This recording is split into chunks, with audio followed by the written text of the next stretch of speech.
for the boys on 1W, and we already see a bit of a different priority heading into this year. Cloud9 going for the early Doom, which is now flexed with Kataomi, and then the Wind Ranger as well from Renee. And like we were saying, he's been spamming this in pubs and to a lot of success. So we'll see how different kind of the styles are going to work for the individual teams.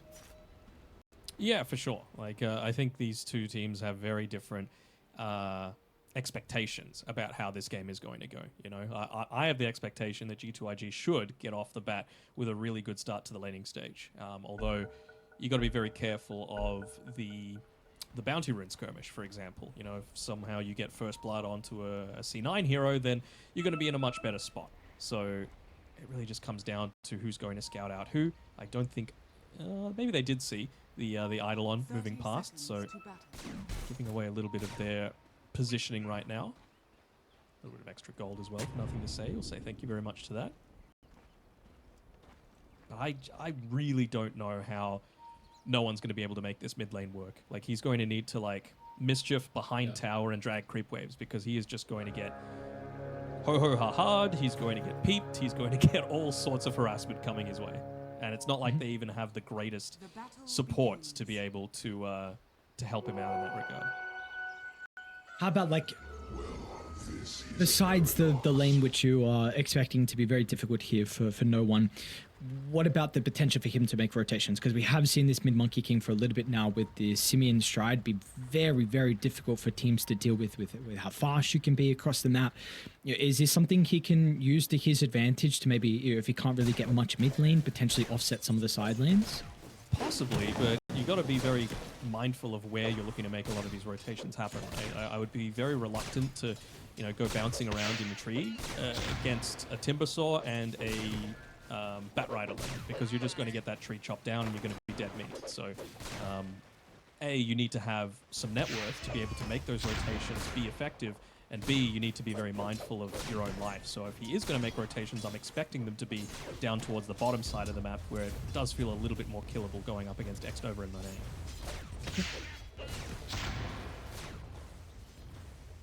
See as well, we have not really gotten a lot of teams that will attempt to flex the Doom. So we were speaking about the Facet.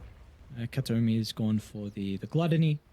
And we'll see overall what the item build is for him. What are you kind of hoping out of the position for Doom? Is it just going to be like purely auras, although you have like an Enigma for that? Can they both go auras? Like one goes one route, the other goes the other, and then that means they can go into maybe some more greedy items earlier? Like what are we hoping from these two heroes in particular? I think you could still go into, like, it's not necessarily an aura, but it can eventually be one. Like the Veil on the 4 Doom feels fine in my eyes, and you still leave the Enigma to go down a bit more of, you know, your Fruits of Bearing, your drums, your pipe, all that sort of stuff. But later on, it really depends, like, if they're envisioning the game extending for longer, because I think you could get away with a Midas potentially this game on Kataomi. We've seen so many games where he just has a crazy amount of network.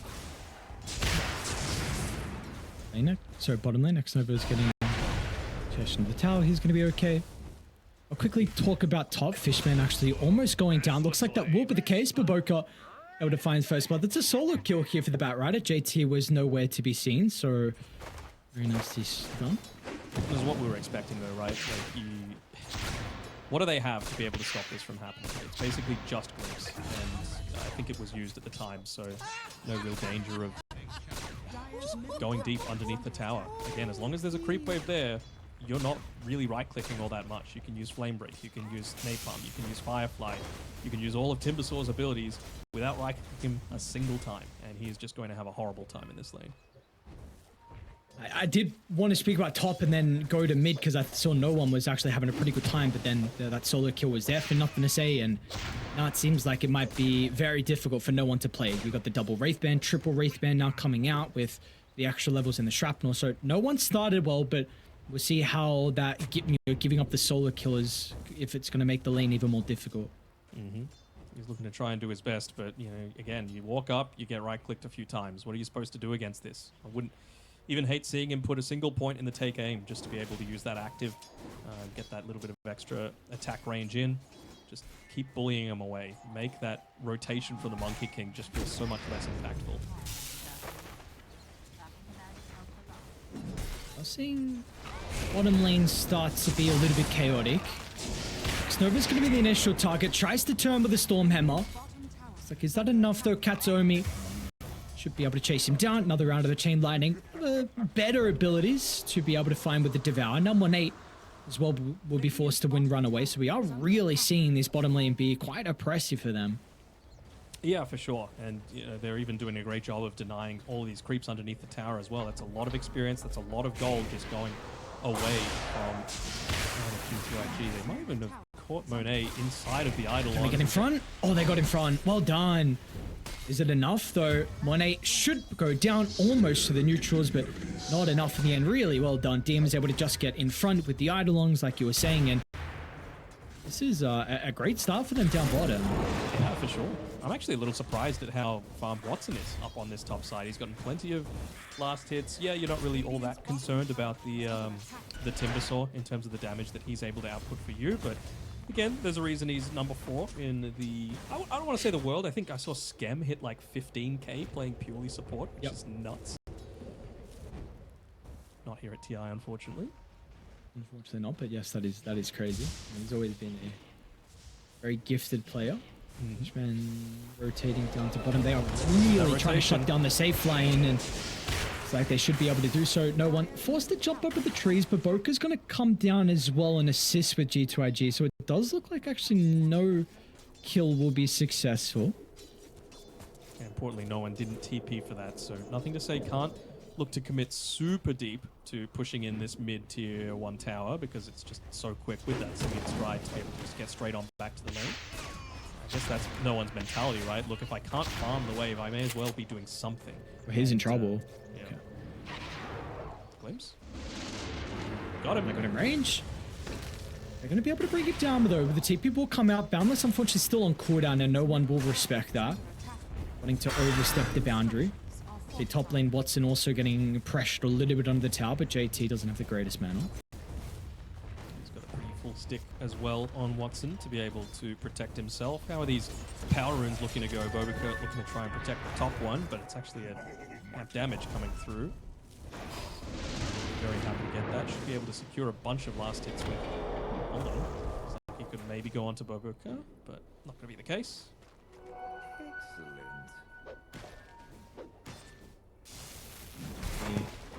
Farming DD here for no one. Right, to go top, yeah. The C9 though. Tower nearly gone down. Nearly 2 full waves denied to it. Tommy and DM really synergizing quite well.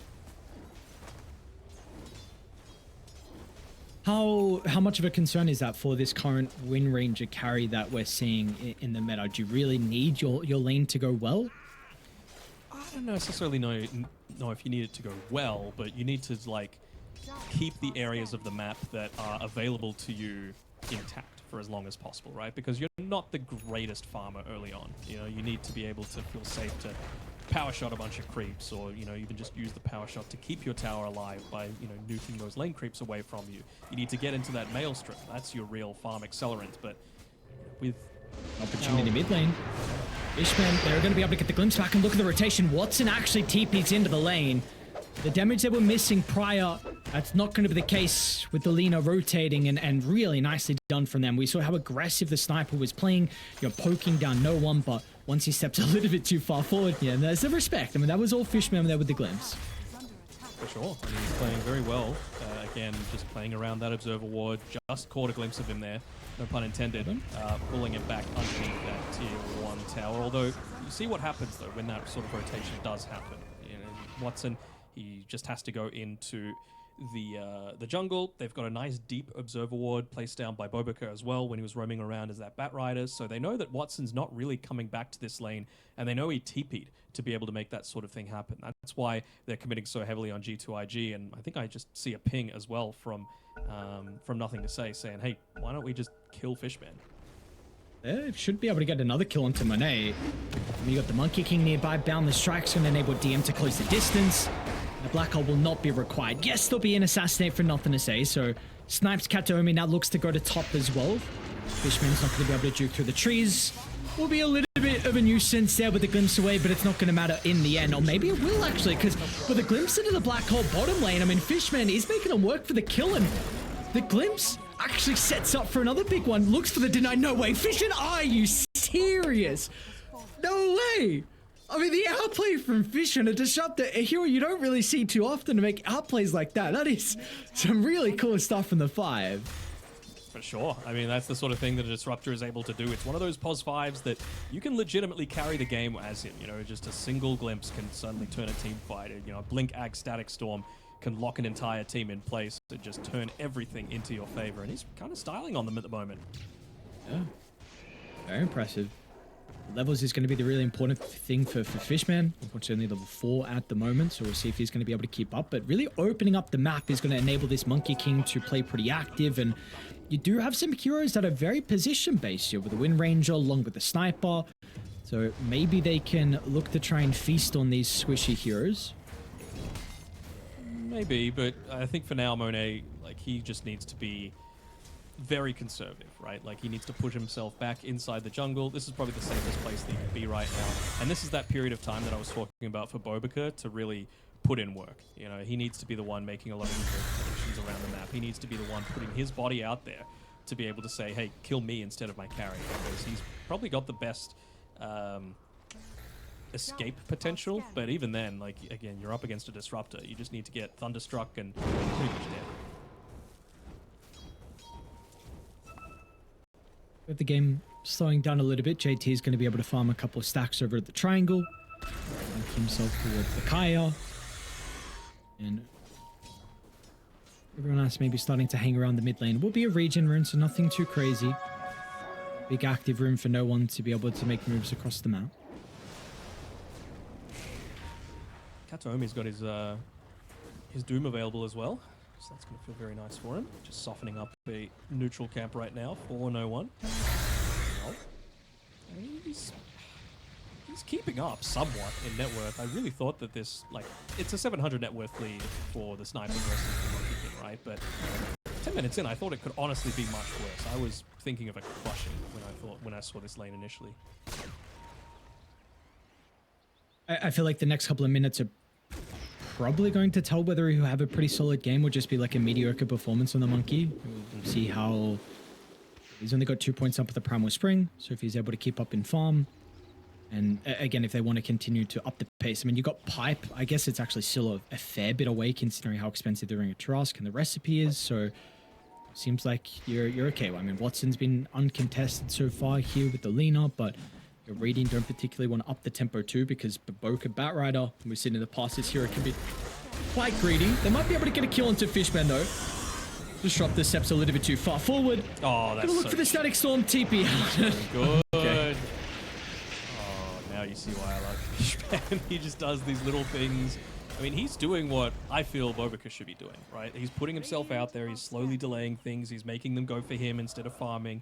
He's forcing them to use, like, a bunch of mana for himself, and he's still getting away. And I don't even mind him using that Static Storm, right? Because Watson doesn't even have boots at this stage. Like, he just wants to farm. Same sort of thing with Kataomi. He's happy to just sit back and let Devour do the work. He's going to get into that Blink Dagger soon-ish. Maybe they're looking to rotate now that... I thought no one might have the Maelstrom, but hasn't picked it up quite yet. I'm not sure how effective this move is actually going to be. For a 5 by the Power Rune. X-Nova, unfortunately, just going to be the only person they'll run into. Stun onto 2, and it'll be okay. So they'll split away. And no one does pick up the Invis, but again, not really much they're going to be able to do with that. They are still clumping around the mid lane, so really wanting to try and force an issue. Is he, like, can you not see him at all? I can't see him. No, I can't see him. Yeah, okay. No one pops out. We're going to run to X-Nova. Again, is this the person you really want to doom? Going to be able to get the glimpse back. Nothing to say on the low ground. Is a little bit hesitant about putting himself in a position where maybe they can turn to him afterwards. So a kill will go the way to Cloud9, and now probably the tower as well. We've got the Eidolons maxed out along with the drums. This will be hard to defend if you're G2.iG. I don't think they're going to have the luxury of being able to do it, right? Like, Bobika can't do it on his own. He needs someone to be able to back him up, and you're not quite yet at the stage where Nothing to Say is going to be able to dish out enough damage as well. Like, maybe if Monet had his Maelstrom, they would consider defending that tower with the the whirlwind facet, but he just doesn't have that damage output at this stage. And well, for JT, they're feeling like he needs to get into a little bit of that, I guess, protection of his own. Going into the Pipe of Insight, it's going to provide a whole lot against all these Maelstroms, against the magic damage coming through from the Enigma, the Doom, everyone.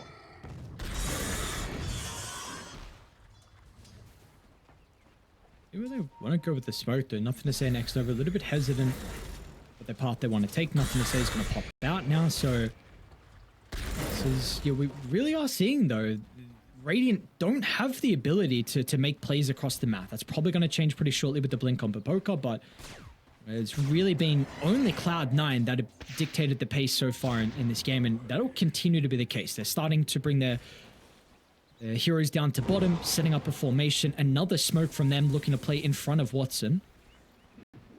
Again, though, I think Cloud9 are very happy to take this game slow.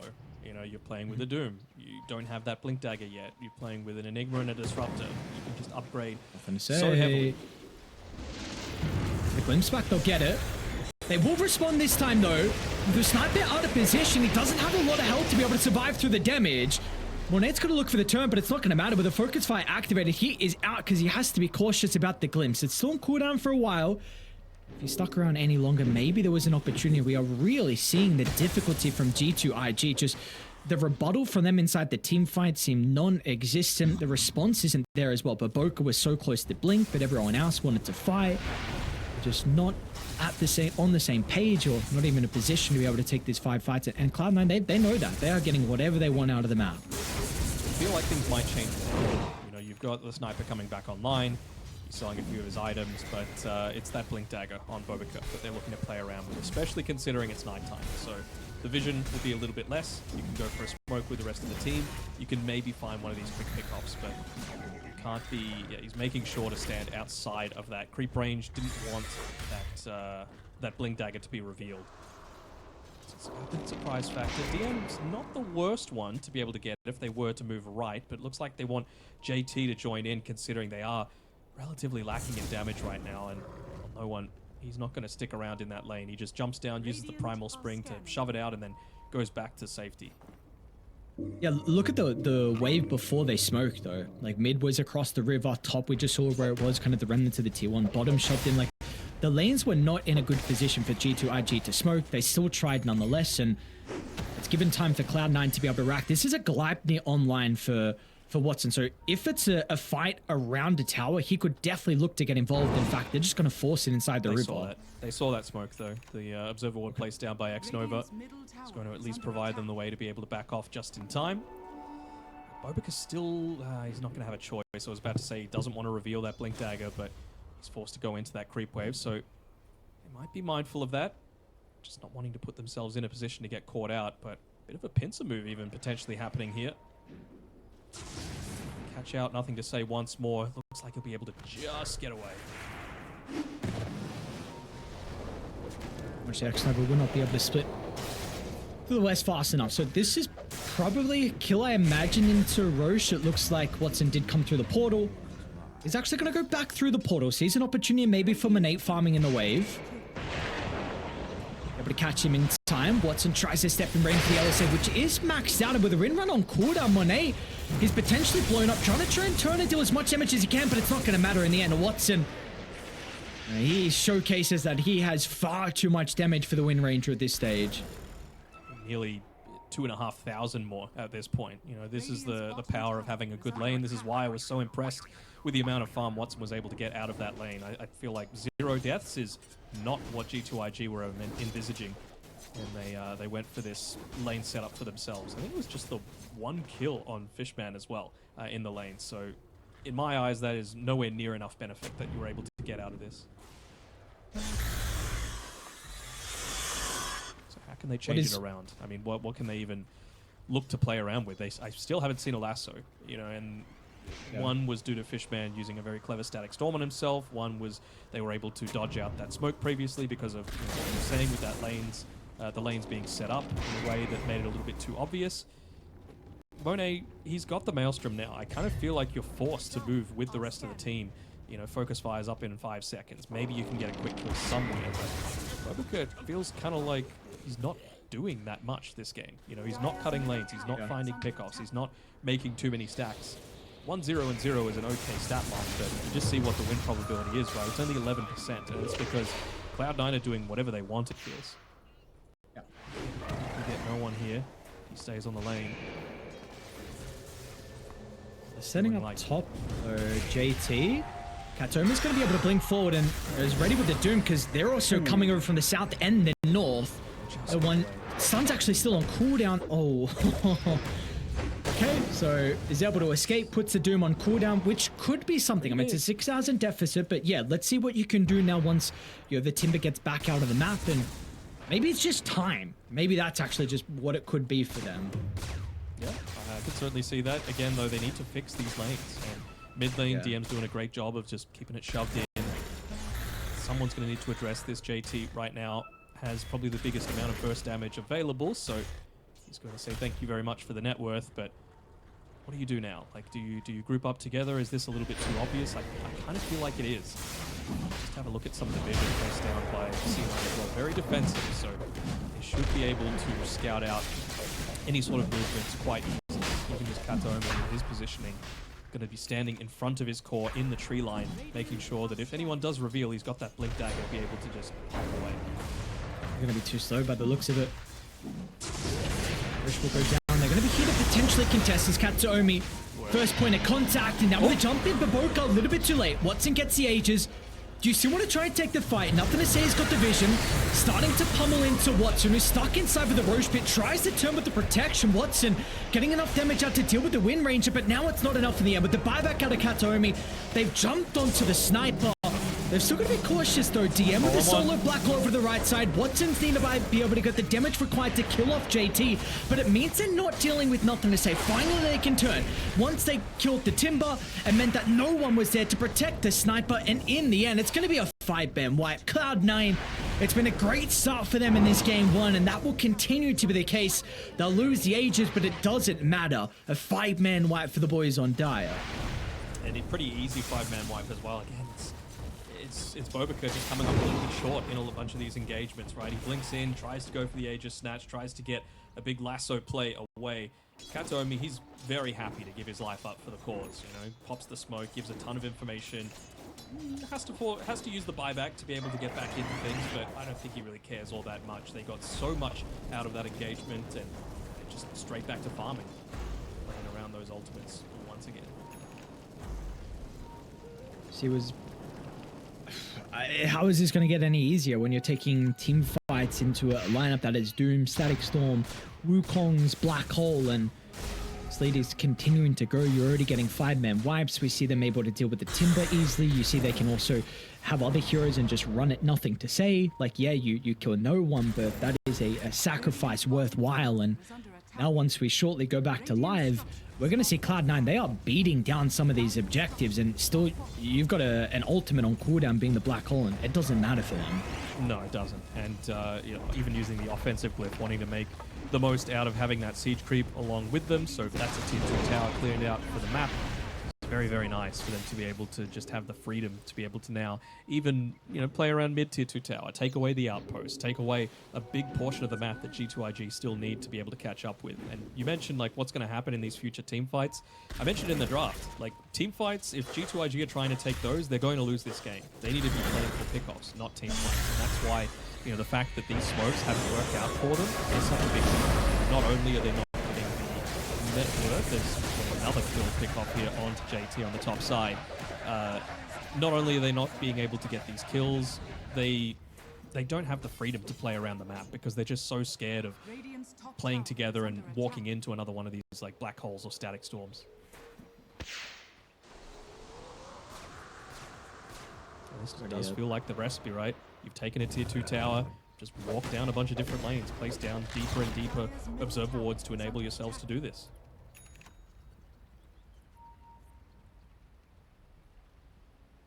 See, you're going to cut mid to go for another objective if you really want to. Maybe they'll play this one a bit slower. This Hurricane Pike now completed for Watson, almost level 20, so skyrocketing net worth along with levels. They have gotten a lasso onto it, a pretty valuable target. DM stuck around for far too long in an area where the Radiant, they can still control this given the right case, and that is not a bad kill at all. Consider, I mean, Demon was second in net worth, so first lasso of the game, I believe, and let's see, maybe they can get a tier 1 tower now, or maybe not. Yeah, he stuck around for far too long. Normally, I'm a big DM fan, but not sure what man was doing there. I mean, they only have 2 wards out, 3, I guess, on the map, but with so few people on G2.iG being revealed and that lasso still being available, it was just far too deep. So they get a tower, they'll open up the map a little bit for themselves. At least this means that they can feel free to play a bit more on the top side of the map, because bottom side feels kind of like a wasteland right now. You know, there's no tier 2 tower to be able to play with. There's no vision that they've got outside of one, I guess just one observer ward to be able to play around with, but it doesn't exactly provide them with most.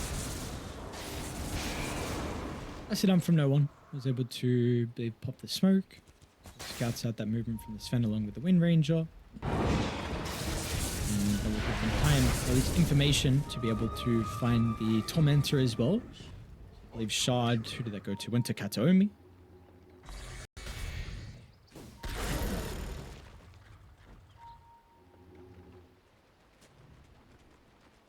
Even just like Bobica's farming patterns right now, he's taken a lot of the jungle, and I feel like the cores are still far enough behind that they desperately need that for themselves. He's looking to build into an Ags, and it's going to help. I think it's like semi-team fight, I guess you could say, considering you're, lassoing 2 instead of 1, but it's going to be a long time until he gets there. Yeah, he switched off for an overlane, which I'm totally on board with. Like, he just needs to be playing as deep as possible. Stay away from the Disruptor, basically, is the name of the game for him, because that's the main person that's going to be able to catch you out without expending too much in the form of cooldowns. Might be time to go again for Cloud9. So bearing online, they're starting to huddle together. They've got some pretty decent wards. Saw the cliff ward by the secret shop. You got a very deep one down to the south of the map. And maybe we'll scout them, a farming rotation, but see where they look to try and go with the smoke from them. Sure, DM is saying, get back here, give me the smoke. What are you doing? There we go. Gets the smoke kiss from Kataomi. Who are they going to walk into here? It's Bobica. That's the person that you do want to get caught out. He's got the greatest potential to potentially escape, but he's only going to be up in 45 seconds. It's not the worst death. Could have possibly shut out that lane a little bit quicker, but at least it means your cores are still able to get some semblance of farm. They're hunting some of those cores though, Kataomi. A wrong guess on the blink. Not going to say he's actually going to think about turning. To be a pretty valuable kill as Monade's going to try and charge in the middle, but the Static Storm gives an opportunity for the Doom to be laid down, and now no one with a counter. Lands the Wukongs. He's in some danger, but once the boys show up, Watson goes uncontested again with the Lina showcasing her raw damage output, and nothing to say. He'll be chased down to the ends of the earth. Or did they even get a glimpse of him? Ducks into the trees of the TPR. He'll actually be okay. Will. It means that they don't lose their tier 2 tower up on the top side. Watson was just peppering it with right clicks at that stage, but with those boots of travel, he can just join in onto any sort of team fight that they're wanting. Another one of the advantages of being able to play around not just a bunch of creep waves that are pushing in quite heavily, but you've got those Eidolons to be able to use as well.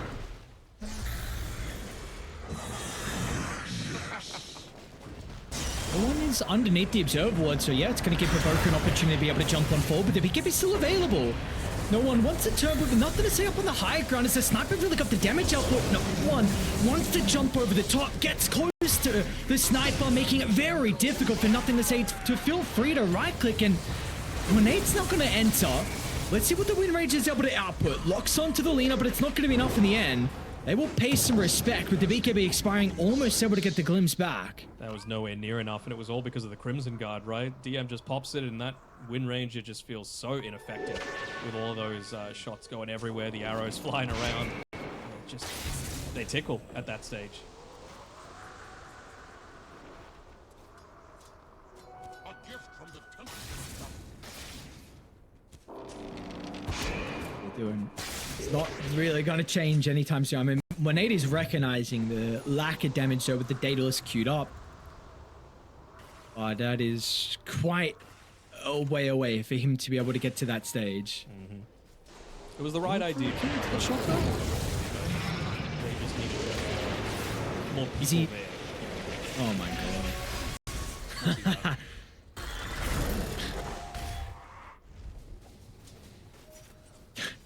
Okay. Double Bracer, Solar Crest, Gossamer Cape. He's got 2200 health apparently on the Disruptor. So, quite tanky. It's a cool build. Yeah, I mean, the Gossamer Cape feels nice against the Wind Ranger, right? You know you're only going to get hit maybe like a few... Not halving the damage, you're probably like 5 quarter. So on 4 stuff's going to be able to get the Doom target out of threat. Looks like no one's going to try and make the attempt onto X-Nova.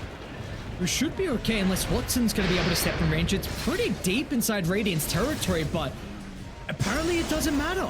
Baboka now offers an opportunity here with the lasso, but Where's the he's damage? like, team? Anyone? No one's there. No one was actually there to try and use the lasso. JT, his teleport scroll was on cooldown. Monet had one available, but he didn't want to go back. Feels like very, very disconnected team right now here from G2.iG. I think that was one of the issues that Bobak has had on previous teams, is that he can be a little silent in a lot of their games, right? Like, they need him to be able to speak up. They need him to say when something is available, and it felt like, you know, he was assuming that his team was behind, and you know what they say about assuming. Radiant's middle tower is under attack. Over to Roche they go.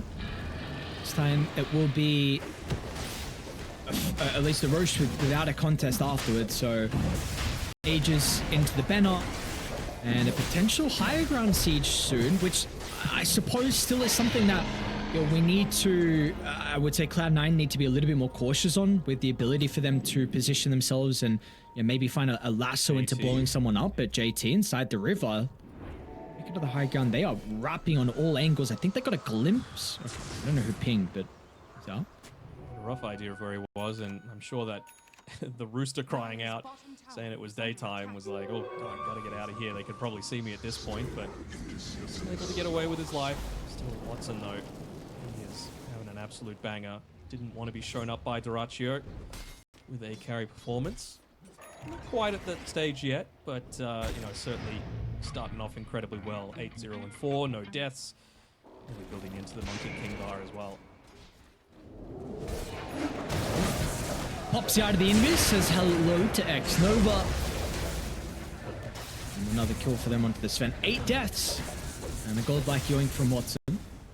You are a true friend. Yeah, I just don't see X-Nova when I see Sven, you know? Like, it just doesn't fit his style.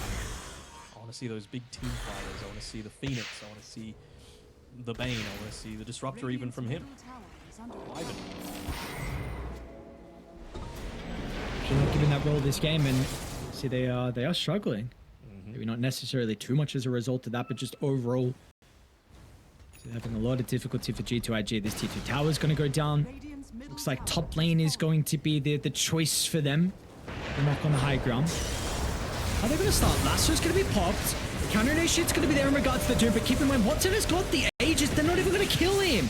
Watson gets out. No one gets out as well. Like, if you can't kill them then, when are you going to be able to get someone? Yeah.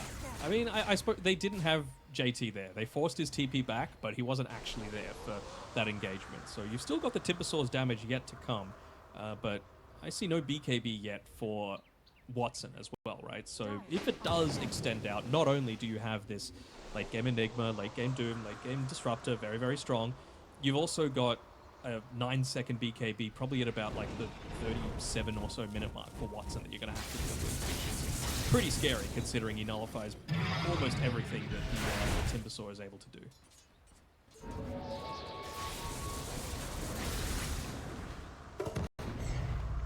Someone out of the base, and you see instantly Katsumu with the Shadow Blade looking to try and see if there's an opportunity. Maybe they want this Tormentor, but okay, nice entry. Katsumu still able to get the leap over the top. It will be a response, so a lot of damage onto the Doom. Sven's not going to be able to live for a potential further fight. They don't want to give away the Tormentor though. G2.iG starting to come out of the base. No one is not with the team as well currently. I wonder if they're just a little mindful of the Sven having the buyback. That might be the discussion saying, has he died enough? You know, 9 deaths? Does he have enough money to be able to buy back? But any sort of time that you're looking to try and get a, you know, 5v4 situation, or there's the risk of that happening, probably best to just back off. Focus solo smoke as well. Just looking to try and combine with, but they're wasting a little bit of time. Water duration now gone. Having to shove out mid and then look for a play, but see Cloud9 is starting to get back to their half of the map. I mean, they got to find It's DM slow. before he's able to pop everything. That's the main target.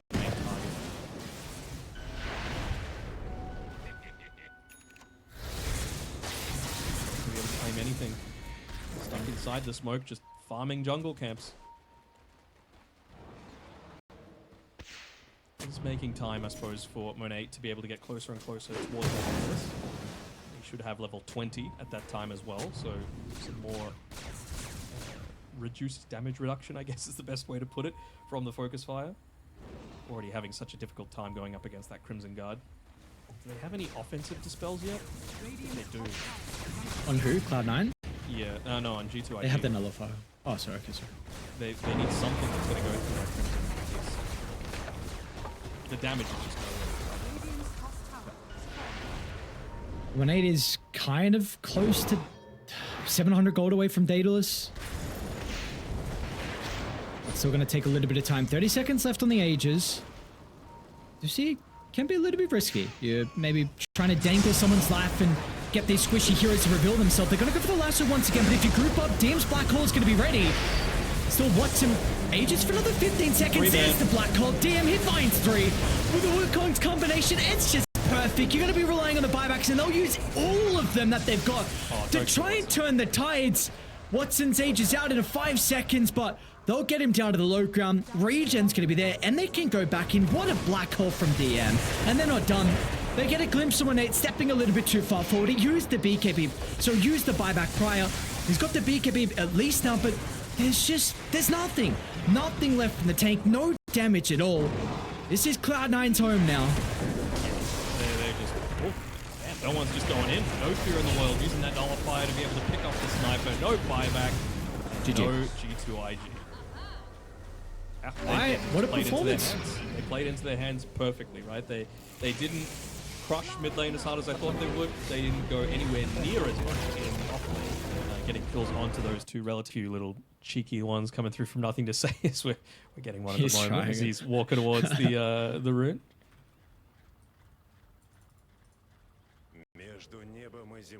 It's just funny to watch him like it seemed like he was trying it, honestly. I don't know, maybe not. I mean, no. He's played it.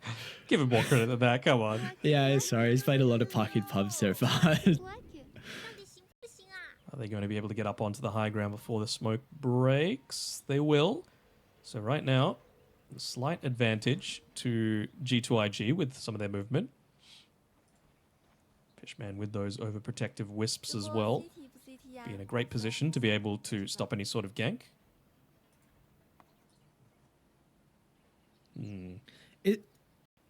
I know the green dragon has been nerfed a lot recently. Is this...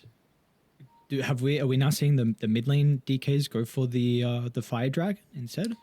A little bit. I mean, I think this is just another one of those games where if they wanted, kind of like last game, hold on, Watson, you're going a little bit deep there, especially considering you know that they're all hanging around there with that observer ward. Like, what are they going to do if you go later is my concern, right? Late game Phoenix, insane. Late game DK, insane. Late game TA, insane. Like, it's very concerning. Even Fishman's going to turn into a carry eventually, and you kind of want that, especially going up against JT if it gets to the later stages, right? All that pure damage is going to do a ton.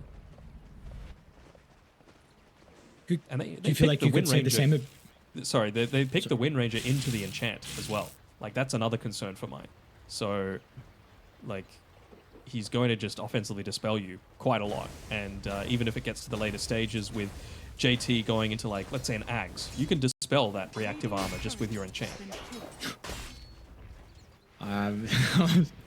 Watching the shenanigans that was occurring down bottom, honestly, Radiant did a pretty good job to body block just as much, especially when they had the cogs advantage as well. But Watson tried to drag the wave out. Nonetheless, it will shove into G2IG's favor, and they got a choreo snipe as well. Sure did. I think we were talking about it, right, in the aftermath of game one. Champion a team of champions is G2.iG, and I feel like they're going to need to channel that if they're going to come out with a win here. Like, if Nothing to Say can somehow even break even with no one, that's going to be a huge tick for them. If Monet and Xnova are able to keep some of the pressure away, maybe get a couple of kills here and there onto Kataomi, punish him if he misjudges his Icarus dive capabilities, that's going to be a big plus as well. So it just comes down to, are they going to be able to outplay Cloud9? Because I think Cloud9 have outdrafted them quite heavily. Definitely not the position you want to put yourselves in. See what G2.iG are able to do. So far, a very good start in all 3 lanes.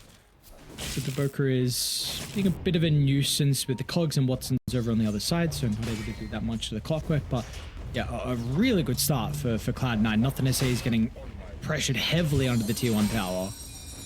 Don't worry, he's got the curveball. Everything is okay as long as you got the curveball.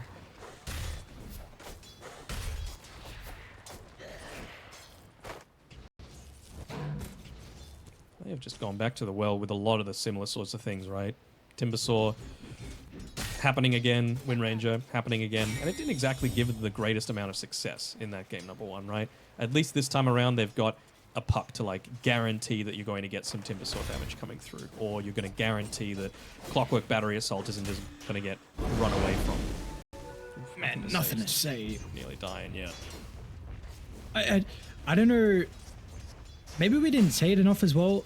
If we go back to like old No One days, his Conquer and DK were his best heroes. I mean, sure, you pick up the Storm. Well, hang on a second. No One. Okay, Fairy Fire is going to be there, but still the damage almost enough. I mean, No One's got a very diverse hero pool. You can think of his Puck, his Storm, his Ember, but then also those days when he was playing like the Conquer and going like, he was really the Radiance DK builder for a while. This is without a doubt one of his better heroes, and he's bodying mid lane, and this is to be expected as well. Again, the stun onto the orb. See how much pressure it's putting, and now it's like, where does he go? Okay, maybe he does need to test the curveball a little bit. Oh, straight back to the lane. Nope.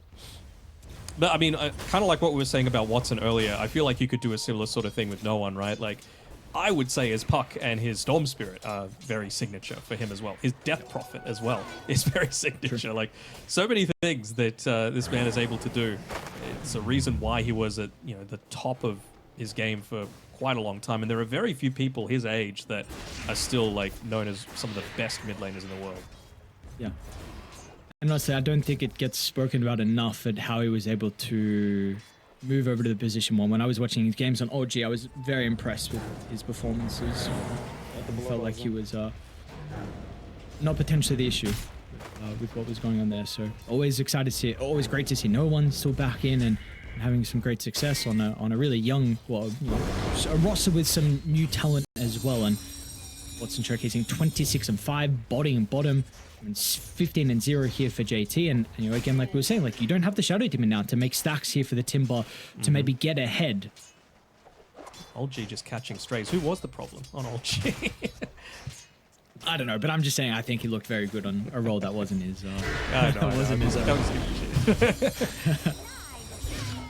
I know the ins and outs of that team. I just can't reveal who the problem was. Absolutely. You've got the DMs. Yes, I do.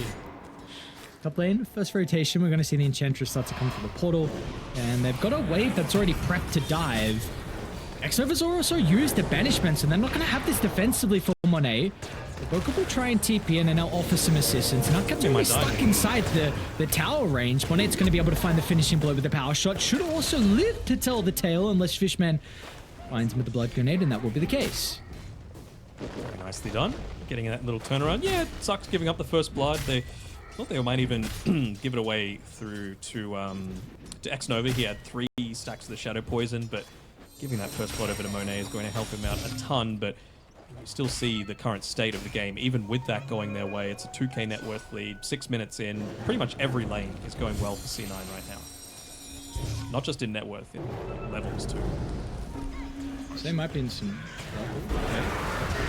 Jump away. Now, unfortunately, Boka, he's going to run into them, so kill and Elder Dragon Form is used. They'll maybe try and chain this into a tower. They've got the catapult wave still. Unlucky. Oh, okay, well, wonderful. Illusion too. You got the illusion. I think the bigger thing was that, like, it was on the top side, right? Nothing to say, was fully prepped to be able to go down bottom, to be able to make it happen, and yeah, just didn't work on out. This TA is... It's a pretty godly TA game. Like, going up against a Timbersaw, going up against a Puck, it feels amazing. It's without having the neutral creep from Fishman, they won't have Dire's bottom tower something else to be able to take the tower, so he's glyph down, but that's going to be able to stall out the first Elder Dragon form. It'll push the supports back to the side lanes. They will, but I mean, it just takes them... In the time that they're moving supports to the side lanes, you needed to move cores on G2.iG, and you know, in that time, you solo have nearly taken the bottom tier 1 tower. It's less than half HP right now. And Fishman just, again, being so aggressive, placing wards behind the tower, understanding how deep you could potentially look to dive. So frustrating to have to play against, but he's gone the double braces once more, so you just need to commit so much to take care of this Enchantress, and it's really not worth it at this stage. But you have to. That's the frustrating thing. You don't want to, but you have to. This time Fishman's going to show with the creep. And they will push Nothing to Say away, so no glyph. And shortly, a tower that's not going to be in a position where they can defend it. Another creep wave is going to come out. Damage has been done. He's needing to be very, very Oh, they're going to stampede for him. Well, Cheeky is what he's been, but it's not going to... Will it? I mean, he's playing on a knife's edge. Nothing to Say might tick out of the Blowgrave. 5 health. It's going to look for the deny fate. Well done. I mean he's they still protected their tower too. Like, that's a pretty big move, you know, just to be able to get that rotation away. Oh, Katomi gets the regen rune though, so even though he's sitting pretty low, he's happy to go for this dive onto Bobacut. And he's just going to die slowly. One more Fiery Spirit. Oh, dodges it, I think. He lives. Alright. Couple of little wins going G2.iG's way. That's that individual prowess that we were talking about, but it just delays the inevitable. Tower's still going to go down. And still the lead over the DK in the park, 14-1500. So, I don't know, let's see how the game continues to play, but I really do wonder on what the discussion was and what other heroes they had to pick into the DK.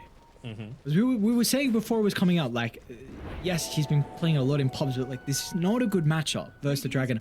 Not only that, but also the supports that can rotate mid as well. And Fishman's is a 5 stack as well. They can just take this if they want to. I mean, this is looking really scary for G2.iG. Oh, yeah. He's just going to try and chase down X-Nova on his own. Just be as annoying as possible. Might even just use the enchant on one of those illusions created by the disruption. No. Just take another tower, because why not? And again, you're going up against a Wind Ranger and a Timbersaw. Lots of unavoidable damage. Blade Mail feels pretty godly, especially considering like he's maxed out Retaliate on DM. They're not going for kills in that lane, so the fact that they were even able to, you know, have him be assisting in one is a big bonus for the Centaur. Should be able to get Katomi mid lane. Second kill, maybe? They're gonna miss some of the damage with the spells being off the mark. Katomi tries to get the dive away, not to the low ground, but do they know he's there? Duke's over to the right side. Katomi tries to dodge the blood grenade. Okay, he will go down. He takes a long time to get the kill in. Is that going to give them an opportunity for anyone else to die? Doesn't look like that will be the case. So finally, they'll get something. Good God, if he got away from that, I would have absolutely lost it. That is just knowing every little intricate juke point, every facet of the map, all those sorts of things just to be able to get away. And X-Nova ruins the party with a Shadow Poison.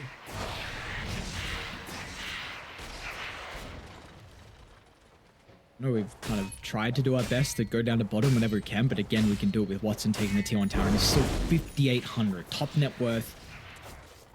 And like you were saying before, it's a Gothic PA game. And you have all this map, and it is going to continue to go away with ease. So not only are you very really cheeky with those cogs.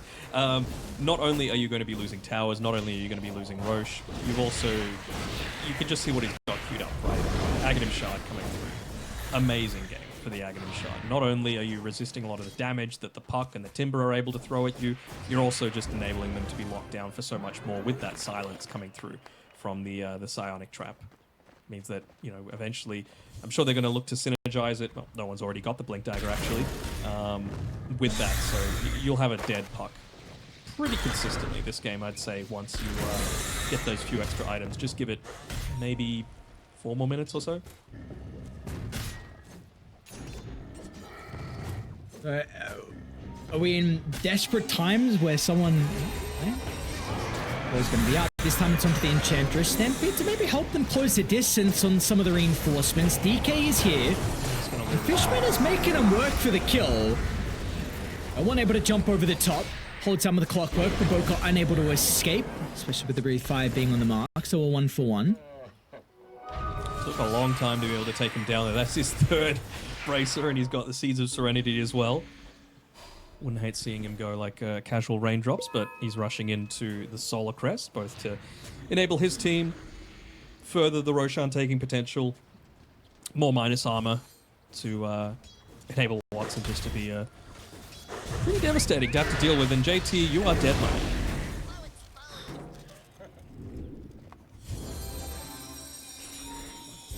This is not what I was expecting coming into this this series. I was expecting a lot more close than fought, maybe a 1-1, probably slightly favoring Entity because, not Entity, Cloud9 because of their recent game history, but maybe that recent series online did affect them in a big way. Like you can't lose 4v5 and not feel some kind of tilt from that. I have to imagine I probably learned a lot from that as well. Right? I mean, they're going to go again at the Enchantress. They are a little bit closer, but this time the needs can be here with the damage that was maybe lacking for them to blow them up and then stop the reinforcements for firing a rebuttal. Let's see if they can re-control their triangle, though. Potentially a bit too late. I mean, that was coil and focus fire for a position 5, though, with 4 heroes rotating. Bobika wasn't involved just because he wasn't there and he doesn't have the rocket flare skilled up yet. Like, you're giving up a lot just to get a position 5 who's already pretty tanky. So, I don't know. I hope for their sake that it's going to be able to... they're going to be able to turn the tide shortly, because right now they're just getting outscaled, they're getting out-leveled. You're starting to hit into some of these bigger timings as well. DM starting to build towards the pipe, and once again, it does feel like they've once again drafted a very single damage type heavy draft. Like, it is very magic heavy on G2.iG's side.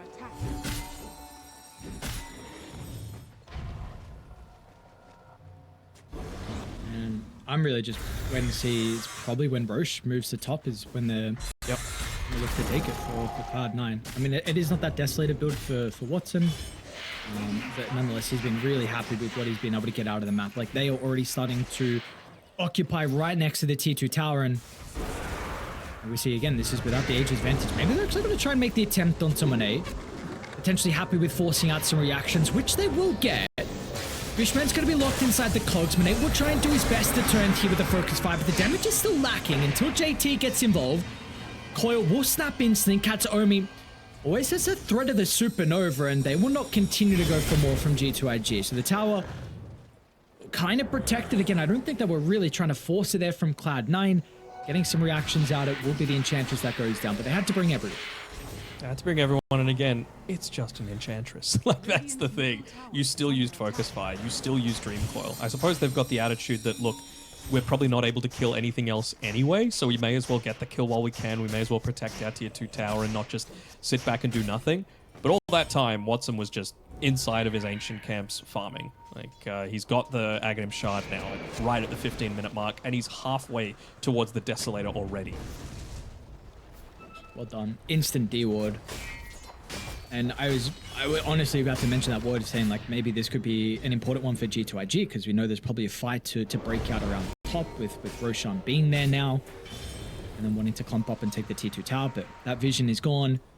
Watson is a little bit isolated. They are starting to ping him. Hookshot's going to be online. Refraction back up in a couple of seconds, but he's already got the blink away, so Watson's finding out with the counter. No one Tries to get the jump over the top. DM without the blink dagger though means there will be no more follow-up. And this is very deep. Previously, they've only been getting kills on supports. This time, it's on a juicy one. We see what the Timber Sword is able to do. These strength heroes, they can go down incredibly fast. And now Watson steps up. Watson! What is he doing? They're already dead. There was nothing to be had there. Watson. And honestly, 3 heroes at Cloud9 give a big opportunity. Now, Fishman as well. He gives another opportunity. So, I mean, you had a 6,000 net worth lead, and now that's going to be cut down to potentially 2,000. Cloud9 giving them science of life here for G2.iG, when if they played this flawlessly, this could have been potentially 25, maybe 30-minute GG, but, I mean, this is now a 2,000 deficit. Fishman's, I understand, at the very end there. Like, he was just trying to get something out of that engagement, and he nearly took out the tier 2 tower on his own, so... Jetty bottom, Supernova, oh my god, Kataomi. Solo kill. Solo kill, and you speak the man, and he appears. Like, this is what I'm talking about. Like, if they were fighting with Kataomi, by all means, go for that deep dive, right? Like, he had the Sunray maxed out, he had the Supernova available for himself and his team. But they just didn't. They had very little team fight. They were relying on big net worth get killed. And, you know, there is some stage where that's going to work, but not if you're going up against a Timber Saw that's actually able to dish out a pretty decent amount of damage. See if they can buy back as there's some big items being picked up. Yours on Kataomi, 11.5. And importantly, the Orchid on no one, though. So, against the Puck, of course, but, you know, with the Wind Ranger as well. Timber, no dispels at the moment. Watson's not there, so they're going to go for the dive. Look at the silence before the dive away. Not going to be able to do so. JT with an aggressive charge into the middle. Cole is pretty decent as well into multiple members. Can Monet start to get the AoE damage? And it's going to be cautious with the Blade Mail. Forced to disengage. Now with the Stampede, gives some time, especially for Watson to close the distance as well as the main damage source. Shows up, gets the kill onto the Timber. And looks like with the rest of G2.iG, we'll have to get away. So just a little bit short on potentially getting that extra control, getting rid of Kataomi to start the fight, and maybe it looks a little bit different. Maybe it does, and I really feel like the only thing stopping them from going down and getting towers now, they're just waiting for Watson to get that Desolator, right? It takes a little bit too long for them to be able to secure a bunch of these towers without that. I'm actually looking to move on forward to potentially try and pick him off, but a well-placed trap is going to scout out Monet for now.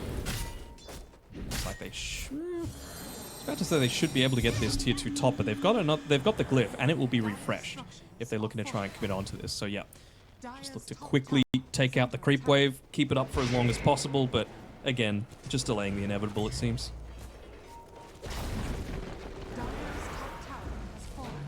What was the win probability before all of that shenanigans happened? Only 65%. I'm surprised. I would have had it at least 80.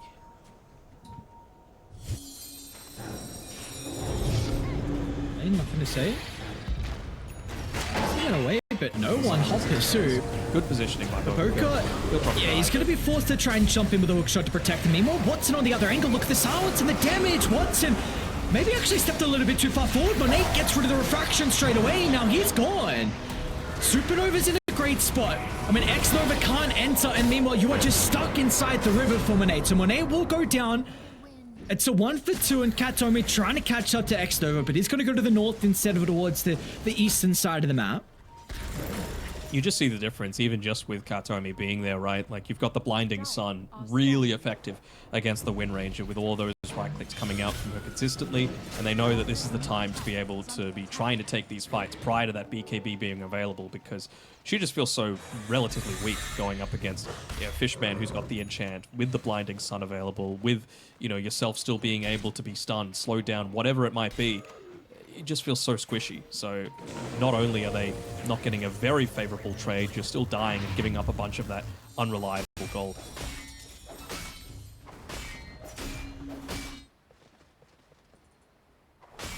Are we seeing any signs of life though for G2.iG in regard to like maybe something in these fights that they could look to, you know, further use to their advantage? I mean, it's a 6,000 deficit, but we have seen they've been able to get some kills and some important ones as well.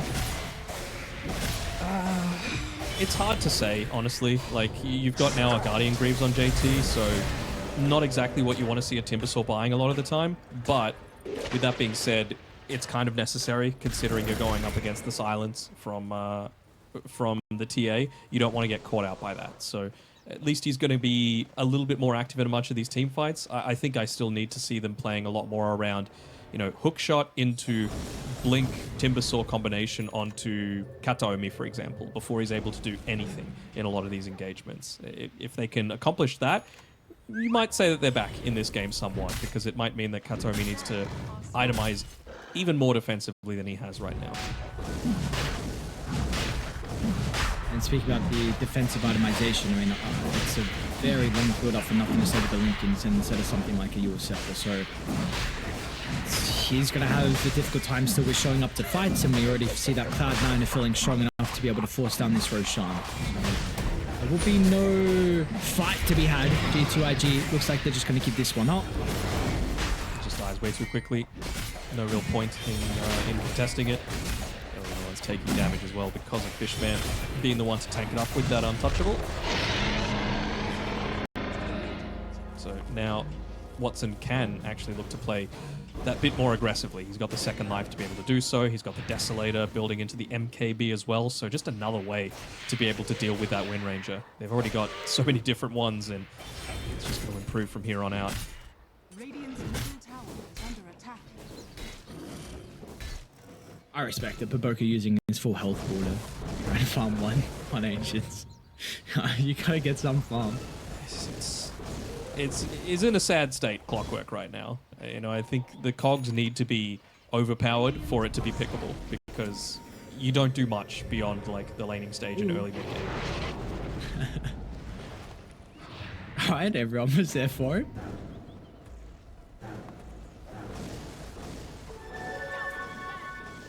Let's see if they're able to avoid this upcoming fight. 5,000 lead for Cloud9 with the Aegis.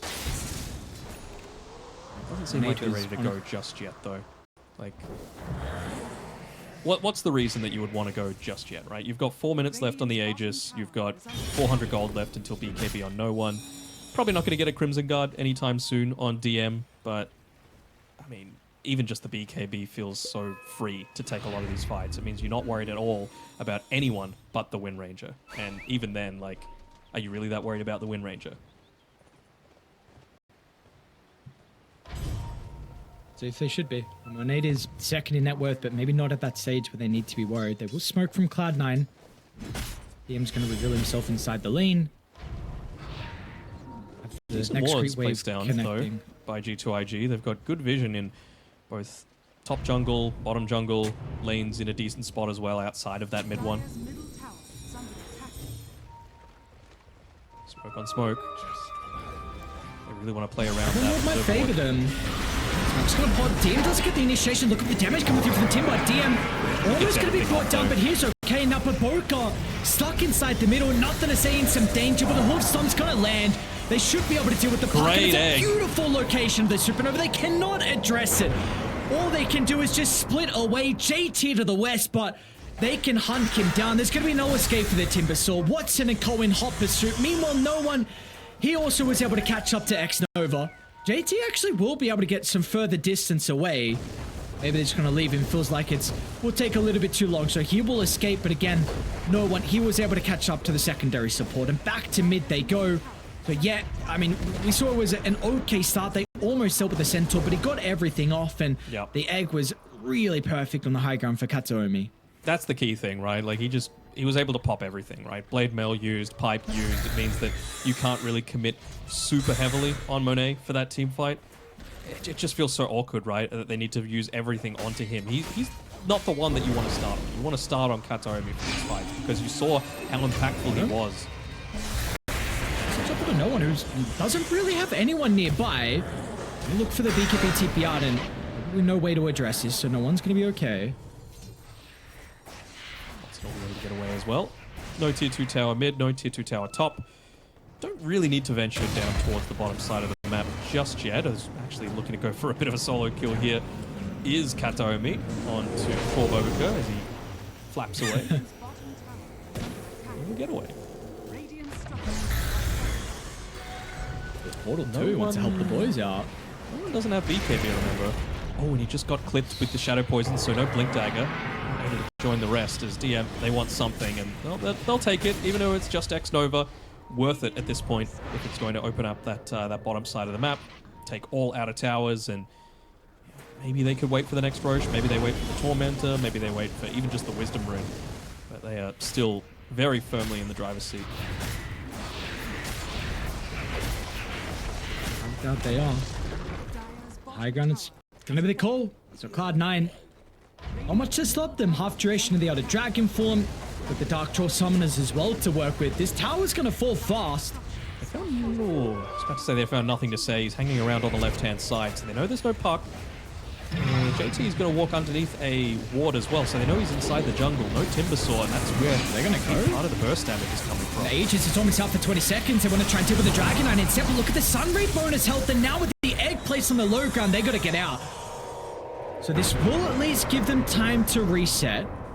Again, Aegis out in 10 seconds, so Watson will get some regen up, and maybe they want to feel like there's an angle to go back in, or maybe with Supernova to just disconnect and play them out. It was a really nice Icarus dive as well. Kataomi fed done. greater healing Lotus through to the people that were in danger on top of the Sunray as well. So very, very dangerous to have to go up against that. I'm sure he's even telling no one, hey, some of those Lotuses. Really effective for me, as I believe he's almost finished up that Scythe of Vice. Yeah, right now he's got enough to be able to get it just 27.5 minutes in. God damn. He's so farmed. He's so farmed, dude. What? 400, if that, net worth deficit between him and the puck? Mm-hmm. Yeah, people just forgot about this puck hero, apparently. I don't know. Oh, what's actually going to jump over the top? Wanting to try and deal with the valuable Shadow Demon support, but meanwhile they left the clockwork, so they'll go back and finish him. The blinks have already been used, unfortunately. Might even be getting to the point where you just buy a gem on Cloud9, right? Like, just don't give them any vision outside of the base, because if you can't jump the backline, what are you supposed to do on G2.iG? Like, you really never need to put yourself in a position to get gone on if you're Phoenix, for example. I think Kataomi is still, like, the staple part of their entire Scan? team fight. Oh. Okay. On cue when you said that, the championship gem, so Fishman just got that picked up. I don't know who has that playing.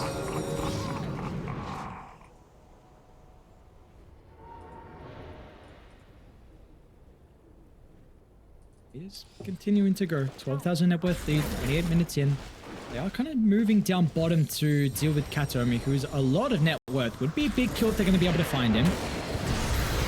They should be able to do so. Stampede. Got to do something. They've been fighting really well, maybe just using the fear factor, I guess, to force them to want to back off and not commit forward for the kill, but that is their first tower that they've been able to get the entire game, Lockie, and it's one that does open up the map a fair amount, right? They're going to need to protect this vision, though, because, like we were saying, gem freshly purchased by C9 means that they're just going to be able to sweep across the map together. No one going to be the one holding it. He is by far the tankiest on the lineup. Where is their vision right now? It's really just that one, huh? I've got one There's not inside the much. ancient. Yeah. What do we need to continue to see a little bit differently for G2iG in these upcoming fights? It's 9,000 deficit. What has to change, though? I'm thinking. Trust me when I tell you I'm thinking hard about what needs to change, because not much is changing for SD, not much is changing for the Clockwork. I guess you do have the Aghanim Shard now on X-Nova, so that's a nice little bit of protection against the silence coming from the TA especially. So I'm sure he's looking to try and use that onto Nothing to Say as much as possible, but it's still such a rough game to have to try and come back from. Like, where is the damage going to come? It honestly has to be Monet, right? He's so close to his level 20. You would love to have that prior to this. They know that this smoke is going on, though, with the trap underneath the regen rune. But with that Daedalus and, you know, Enchanted Quiver, Glipnir, it's a lot of damage coming out.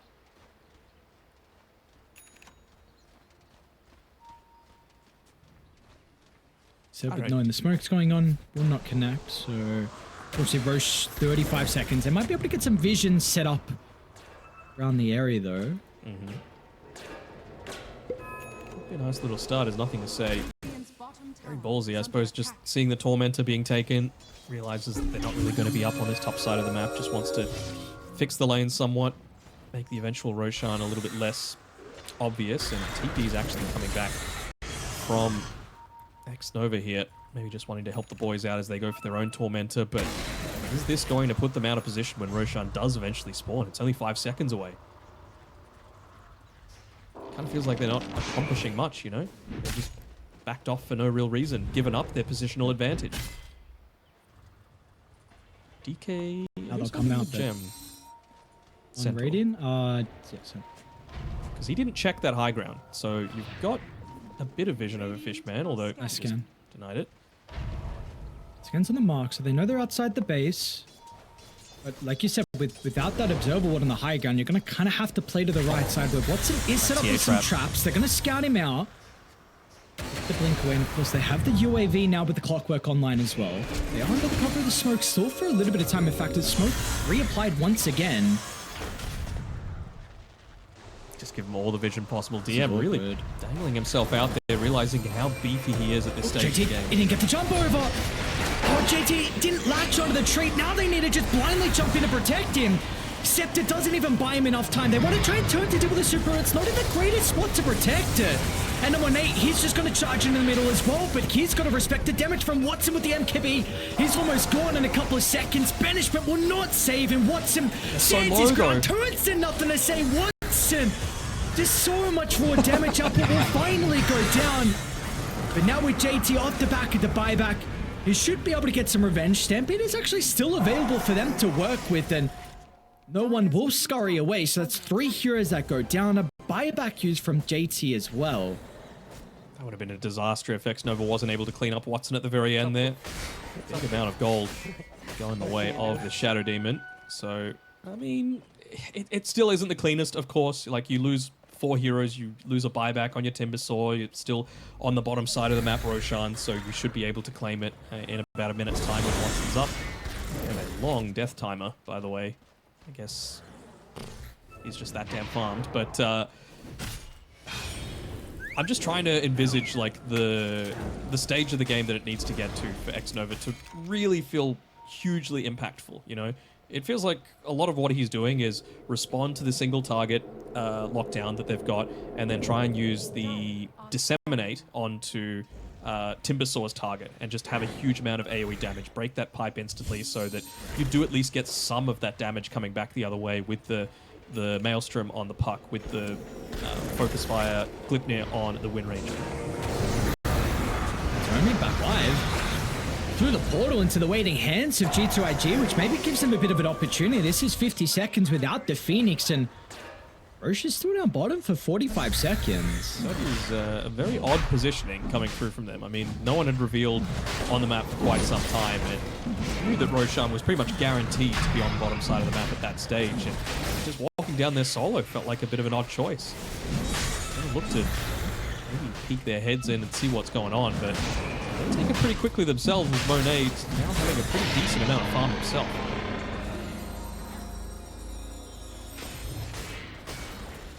Roche's banner onto JT. Age is going to be given over to Monet. Looks like he has to go the satanic route, especially with all the damage that we're seeing come back from the retaliate. Mm-hmm.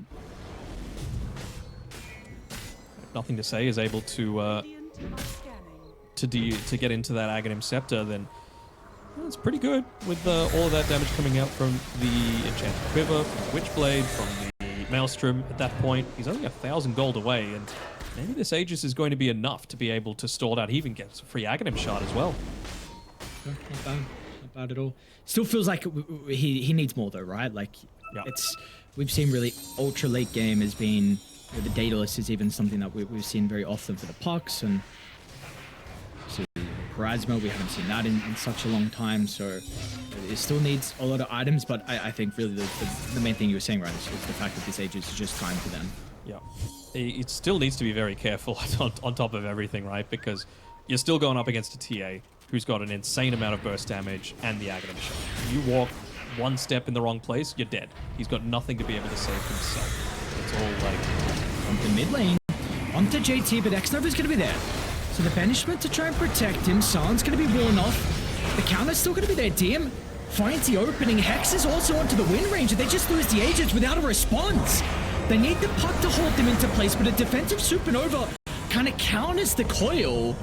Ultimate's expended between either side, but still, you're pretty happy with that for Cloud9. You get the ages. Now you do not have this slight advantage potentially for G2.iG. And we see, still, this has to be picture perfect for them inside the team fights. It's a lot of damage that was output, but not much result, right? Like, very, very quickly able to take out the Wind Ranger, but no BKB was forced by Monet. And, you know, this is the advantage of having a farm position 4 like the Phoenix that doesn't need a Blink Dagger, just able to dive in with all of that extra vision provided with these TA traps. Comfortably able to do so. Yep. Oh, look at the burst potential. Oh, he missed no, it. he went to the aggressive banishment accidentally. Now, Watson is in, but maybe once it doesn't matter. Look at the raw damage output. Monet tries to get back to the high ground. It's just alive. The MKB from Watson. They will respect them still nonetheless. I mean, you got the kill onto the puck. You're not going to try and dive up at the high ground, but man, we just see Monet cannot run into the middle. Absolutely not. Like, you just have so much of that turnaround potential. You've got so much of the evasion pierce. You've got blade mails. You've got retaliate coming back the other way. It's pretty devastating, to be honest. Even just going for... Pretty rarely that you don't see Centaurs going the Stampede cooldown at level 20. He is all in on the retaliate, even going for the talent for it. And I mean, imagine if it gets to 25. Retaliate Aura. Yeah. What are you supposed to do at that point?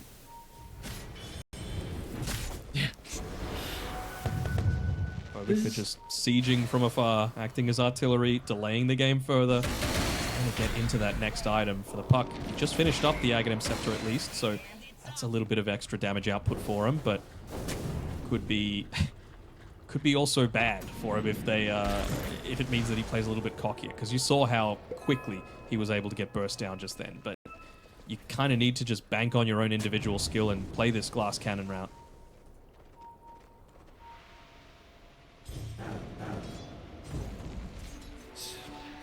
Very fine. I mean, one team fight is really what we've been waiting for Cloud9, just to completely break open this game, get high ground, and full set of barracks to be their advantage, because they will push incredibly fast with their lineup. And this is a DK build that we see from a lot of the carries at the moment. And the scan probably means he's going to be able to get a kill onto Baboka as well. And shoot, reaction out of the 4 staff might be in time, and I see them with the TP out on the high ground. Searching Sunray, not going to claim on into anything. It really does feel like the delay game. For the first time, though, I do see like an avenue for them to be able to get back into this on G2.iG, right? Like, if Nothing to Say is able to get into his level 25, then suddenly Dreamcrawl Pierce and Immunity feels really good. If the Wind Range is able to have an undispellable Wind Run plus Aghanim Scepter, then you are reducing a lot of that damage that's coming back your way. I feel like Cloud9 aren't going to let that happen, though. I feel like they realize the time is now. They want to close it out before it gets to that dangerous stage. So they're able to do so. No one... The middle under the timber. We see it. Retaliate's going to do the work for him. Yep. Does make life a little easier for everyone, though, not having to worry about towers, just dealing a bunch of free damage in a lot of these fights. But I mean, you even have to look at... Fishman's got a Moonshard on his Enchantress, so life is not necessarily easy for JT either. This is the point that I was talking about. Late game Enchantress is a menace for this Timber. You can still just enchant off the reactive armor and then go to town with right clicks. The hidden ones have blessed me. Yeah, I mean, we're seeing the difference in supports with their scaling, right? Especially even late game is definitely not the worst, especially with your items. You know, some save and the aggressive like percent damage, especially now with the facet. But you're unable to keep up. You know, the Clockwork in particular. Scepter's okay to shove out the lanes and maybe give you information, but it feels like you are just not competing with the Enchantress and the Phoenix. And 19,000 lead, and maybe this will be the fight for them. Smoke on smoke. Nothing to say once again is going to be caught inside the lane. X-Nova a little bit too late to get there with the banishment. Now he puts himself in the firing line. It's a lot of When he damage. tries to enter the fight, it's a decent amount. They almost get the Phoenix before the egg, but it's just not fast enough. Monade's able to juke down to the south, but unfortunately, DM, well, he should be able to lock onto JT. Do they want to continue to try and hunt the Timber Sword down, though? JT, another round of the Timber Chain up in a couple of seconds. We'll make it up into the high ground. DM slow in pursuit. Everyone else is starting to Well, he's funnel got focus towards fire him, again. JT. Considering about turning Monade as well, waiting in the trees. How are they going to enter this, though? Monade tries to go for Watson, but Watson, BKB is like, brother, you are not winning this fight. Just run back the other way. Don't even try it. As DM now is like, okay. Blade Mail. I mean, you can attempt it. Blade Mail, retaliate, very cool stuff. It's not going to matter in the end. As Watson TPing in the blink. Katsuomi with the north. The pincer is there. Cloud9. It's just incredible stuff from them. A 5-man wipe. You just lose the Enchantress. Oh, the team fights look so easy for them. They do indeed. Might even be able to go into the left talent on the DK as well. Never mind, he just wants to live. Totally understandable. I mean, they were going for a pincer move of their own. It's just nothing to say got caught out about 5 seconds too early. I think that could have been a drastically different one if he just wasn't caught at the very beginning, because Phoenix was in their sights. They would have been able to burst down Kataomi. But yeah, just not quite able to synergize together, and I feel like that's been the case the entire game, right? When was the last time we actually had a legitimate 5-on-5 fight? I feel like it's been one of the big critiques overall, G2.iG. Entity and being able to be on the same page. So the case once again, full set of barracks down bottom. Mid, that glyph is only going to slow them down. Still a creep alive there in the base, so the back door they have to be concerned about. They're actually got the kills. Get away. I say, try and find the opening. The claw does break onto Katsuomi, but they don't have the damage. Without Monet, it's just a full set of barracks, top and mega creeps now online as well. They have megas, they don't have reactive armor for another 40 seconds, so now that you actually do have the Wind Ranger back, like, you don't feel confident in having anyone going onto the front lines. Let's see. That's been fun. shackle. Decent shackle onto 2. A lot of damage on the Enchantress as well, but Monet is gone. Oh my god, where'd he go? Nothing to say, he's gone. Team's going to be able to catch up to Puck. They're all dead. And this game is over. It's been over for a long time as well. Cloud9. Like you were saying, though, this team played against G2.iG in an online tournament leading